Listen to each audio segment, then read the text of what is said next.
బియ్యం దోచుకున్నటువంటి చంద్రశేఖర్ని వదలాలా, లేకపోతే పిన్నెల్ని వదలాలా, లేకపోతే బొత్స సత్యనారాయణ వదలాలా,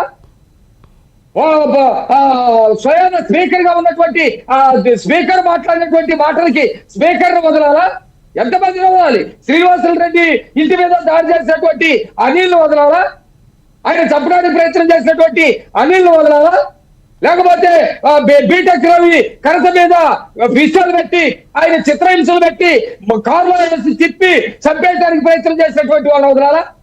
లేకపోతే ఆరారు గుండెల మీద కూర్చొని వీడియో తీసి చూపించుకున్నటువంటి అధికారులు వదలాలా?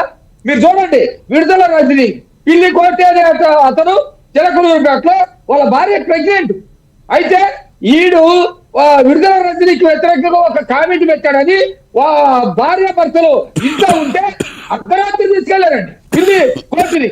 అప్పుడు ఆయన ప్రెగ్నెంట్, నా భర్త ఏం తప్పు చేశాడండి, ఏమైనా పెద్ద దొంగతనం చేశాడా, టెర్రరిస్టా, నక్సలైటా, రేపు వస్తాడని చెప్తే ఆ అమ్మాయిని కాల్తో పోలీసులు కొట్టి పిల్లి కోర్టుని తీసుకెళ్లారు.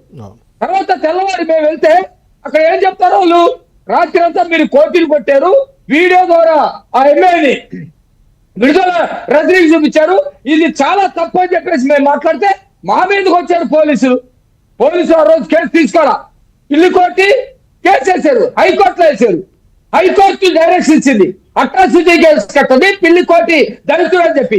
ఇప్పుడు ఆమె గగ్గోలు పెడతా ఉంది. ఆ రోజు నువ్వు సంతోషపడ్డావు కదా, అది నేరం కదా. ఒక శాసనసభ్యురాలు మహిళవి, నువ్వు పెద్ద చదువుకున్న మొక్కవి, ఇంత మొక్క ఇండి నీకు ఇంత జ్ఞానం ఉన్నదానివి, నువ్వు ఏ విధంగా ఆ వీడియోలను చూసి సంతోషపడ్డావు?